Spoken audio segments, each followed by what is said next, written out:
Hi all spark genius, good morning.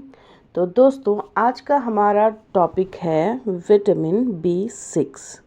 तो दोस्तों, इसमें भी सेम ये भी वाटर सॉल्युबल ही है और ये भी हमें तकरीबन उन्हीं फूड से मिल जाते हैं जिसे हमने पहले बातचीत की है। वही फूड से हमें विटामिन B6 भी मिल जाती है, बस हमें उनकी क्वांटिटी पे ध्यान देना चाहिए और उसकी नॉलेज लेना चाहिए। तो फ्रेंड्स, जब विटामिन B6 की कमी हमारे बॉडी में होती है तो ऑलमोस्ट ऑल हमें जो पहले मतलब सर में दर्द हो या स्किन रैशेस हो या हमें खून की कमी हो, ये सब चीज़ें भी होने लगती है हमारे बॉडी में। मतलब हाथ पाँवों का कांपना, हमारे मुंह में छाले पड़ना, हेडेक होना, हमें क्या है वॉमिटिंग के सेंसेशन होना, जो हम लोग को नॉर्मल से दूसरे विटामिन्स की डेफिशिएंसी की वजह से होते हैं। लेकिन इसमें और एक जो मेन चीज़ होती है जिसकी कमी की वजह से तो हमें रूमेटॉइड आर्थराइटिस भी होने का ख़तरा होता है इसकी डेफिशिएंसी से, जो कि फ्रेंड्स अभी मुझे है, जो मैं फेस कर रही हूँ। और अगर एक बार मतलब रूमेटॉइड आर्थराइटिस का कहने का मतलब ये नहीं है कि हमें ये सिर्फ हमारी बॉडी को सिर्फ हड्डियों को ही डैमेज करता है। ये एक ऐसी बीमारी है, इसमें कई तरीके के इन्वॉल्व हो जाते हैं। मतलब रूमेटॉइड आर्थराइटिस में आपको फिर इसमें भी अलग अलग तरीके के होंगे, SLE करके होगा, सोरियासिस हो सकता है। ये सब इश्यूज मतलब क्या है, रूमेटॉइड आर्थराइटिस के नीचे ही आते हैं। फिर ये इन तमाम के शाखें जो बोलते हैं ना, एक पेड़ तो है रूमेटॉइड आर्थराइटिस, लेकिन इसमें जो शाख अलग अलग हो जाते हैं, ये SLE हो सकता है, सोरियासिस हो सकता है, या फिर आपको नर्व सिस्टम के प्रॉब्लम अलग से हो सकते हैं। इसमें कई तरीके की चीज़ें आ जाते हैं। तो ये मेन चीज़ मुझे पता चली कि ये विटामिन B6 की डेफिशिएंसी से होते हैं। तो फ्रेंड्स, एक बार अगर हमें रूमेटॉइड आर्थराइटिस आ गया तो मतलब ऐसा कहीं नहीं है कि एक पेशेंट को एक तरह के दर्द होते हैं। बस हाँ, इसके थोड़े लक्षण हैं कि हाथों पाँवों की जो ये अक्सर हड्डियों के ऊपर ये ज़्यादा इफ़ेक्ट दिखाता है, और ये जो इसका किडनी ये बहुत डैमेज करता है हमारी किडनीज़ के ऊपर। और क्या है, इससे हमारे हेयर्स जो है ज़्यादा झड़ने लगते हैं, स्किन के जो भी प्रॉब्लम्स है इससे आते हैं। और हम लोग को क्या है तरह तरीके के मतलब जॉइंट्स में हमारे पेन्स होने लगते हैं, चलने में हमारी दिक्कत होने लगती है, हमारे हाथ पैर सूजने लगते हैं, हम लोग को नर्व की बहुत सारी जो दिक्कतें होती हैं वो होने लगती हैं, हमारे मूड स्विंग्स होने लगते हैं। तो मतलब बहुत सारी बीमारियां क्या है, ये जड़ बनकर हमारे पैदा होने का जो मेन मतलब रीज़न है, ये विटामिन B6 भी एक है इसमें से। तो दोस्तों, इसकी हम लोग को इसलिए क्या है, हमारे बॉडी को इसकी नीड है। यानी जैसे कि मैंने आपको बताया था, है तो छोटा विटामिन, लेकिन हमारे बॉडी को ज़रूरी इनकी नीड होती है। तो दोस्तों, जैसे कि मैं आपको बता दूं कि जैसे इन चीज़ों की कमी की वजह से इन इन बीमारियों के हम लोग के बॉडी में आने के चांसेस होते हैं। तो इसी तरीके से अगर इनके डोसेस भी अगर ज़्यादा हो जाएं तब भी हमारे बॉडी के लिए ये हानिकारक बन जाता है।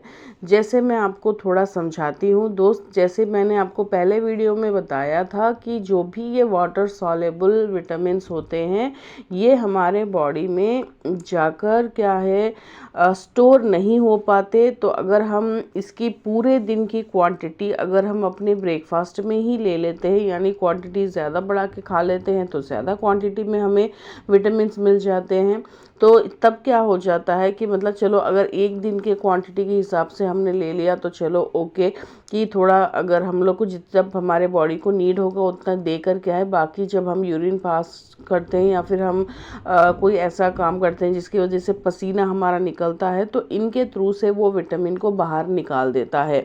लेकिन अगर हम एक ही वक्त में फूड में भी ज़्यादा कंज्यूम कर ले इन विटामिन्स को, और अगर हमने सप्लीमेंट भी फिर ले ली, क्योंकि बहुत सारे लोगों को ऐसा लगता है कि सप्लीमेंट्स हम मतलब फूड के थ्रू से हम हम इन विटामिन्स को पूरा नहीं कर पाते तो वो सप्लीमेंट्स लेना शुरू करते हैं, यानी उनके थ्रू से क्या है इन विटामिन्स को पूरा करने की कोशिश करते हैं।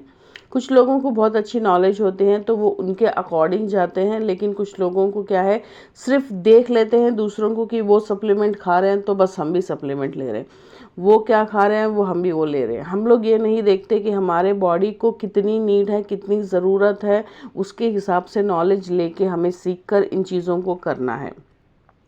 तो दोस्तों ये यहाँ पर ख़तरा क्या हो जाता है कि अगर हमें नॉलेज के बिना हमने अपने फूड में भी ज़्यादा क्वांटिटी में खाकर उन विटामिन्स को पूरा पहले ही कर लिया और हमने सप्लीमेंट भी ले लिया, तो यहाँ पर क्या हो जाएगा कि एकदम हम लोग को क्या है ओवरडोज ये विटामिन्स मिल जाएंगे।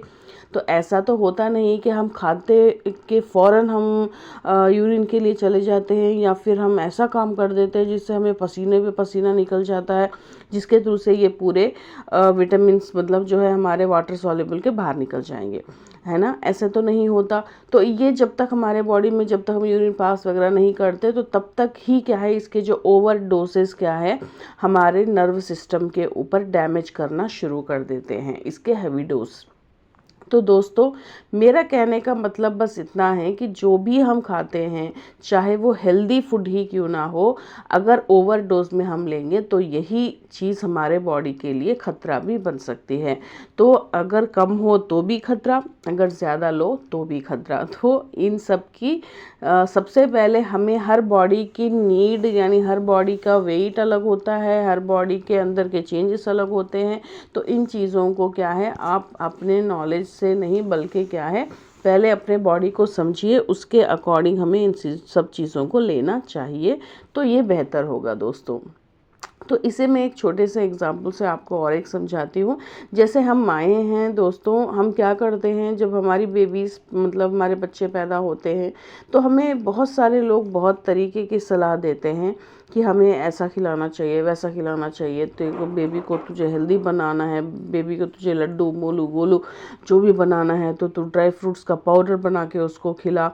अभी बच्चा 6 महीने का भी नहीं हुआ होता, हम उसको क्या है शहद देने लगते हैं, उसे उसके डाइट में हम खजूर रख देते हैं, उसके खाने में हम लोग ड्राई फ्रूट्स ऐड कर देते हैं क्योंकि बच्चा हेल्दी होगा, मतलब एकदम लड्डू की तरह दिखाई देगा। दोस्तों बल्कि ऐसा नहीं है।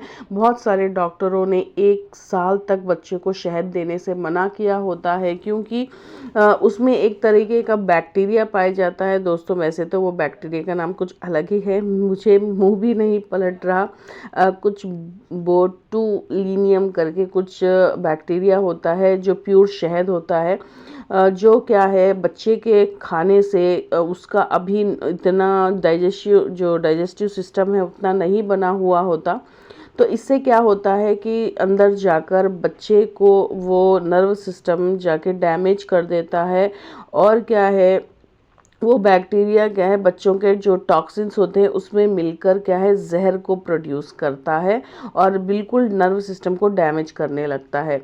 और खजूर भी हम जो बच्चों को प्यार से देते हैं फ्रेंड्स, जो उसमें शुगर और फाइबर की मात्रा ज़्यादा होने के कारण क्या होने लगता है कि बच्चे का जो गैस बनने लगता है और उसे पेट में दर्द होने लगता है क्योंकि उनका डाइजेस्टिव सिस्टम अभी उतना स्ट्रांग नहीं हुआ होता। तो दोस्तों अभी जो हमारी ये ड्राई फ्रूट्स भी हो बच्चों को क्या है ज़्यादा बड़ों को ही लेना, और वो भी क्या है बिना भिगाए अगर हम लेंगे तो हमारे लिए ही उसमें रिच फाइबर्स होते हैं, तो हमारे बॉडी के लिए ही डाइजेस्टिव करना मतलब इतना आसान नहीं होता। तो ऐसे बच्चे क्या डाइजेशन कर पाएंगे, तो हमारा प्यार ही कभी कभी हमारे बच्चों के लिए खतरा बन सकता है। तो दोस्तों प्लीज़ सबकी बातें सुनकर नहीं बल्कि सही नॉलेज लेकर हम अपने बच्चों को खिलाएं तो बहुत अच्छा होगा, वरना प्यार की जगह हम खुद हमारे बच्चों के तबीयत से खेल रहे हैं। तो आई होप फ्रेंड्स हम समझ जाएं इन चीज़ों को। तो बाकी तो इन सब में एक ही चीज़ है दोस्तों, इसमें भी कुछ अलग नहीं है। बाकी मैं इसकी जो क्या बोलते हैं इसकी जो डाइट प्लान है एक दिन का जो हमारा है ये मैं आपको स्क्रीन पे दे दूँगी, आप पॉज करके देख ले। और जो इसकी डाइट जो है एक दिन में कितना कंज्यूम करना है, बच्चे हों तो 0.5 से 1 mg एनफ होता है। विटामिन B6 वुमेन के लिए 1.2 से 1.5 mg और जेंट्स हो तो 1.3 से 1.7 mg। mg प्रेग्नेंट वुमेन्स हो तो 1.9 mg उनके लिए एनफ होता है दोस्तों। तो दोस्तों ये है आज की थोड़ी क्लियर से जानकारी, क्योंकि कम भी ना ले ज़्यादा भी ना ले, हर चीज़ की छानबीन करके नॉलेज लेकर हम इन चीज़ों को ले तो बहुत अच्छा है हमारे लिए और हमारे बच्चों के लिए। मिलते हैं दोस्तों अगले वीडियो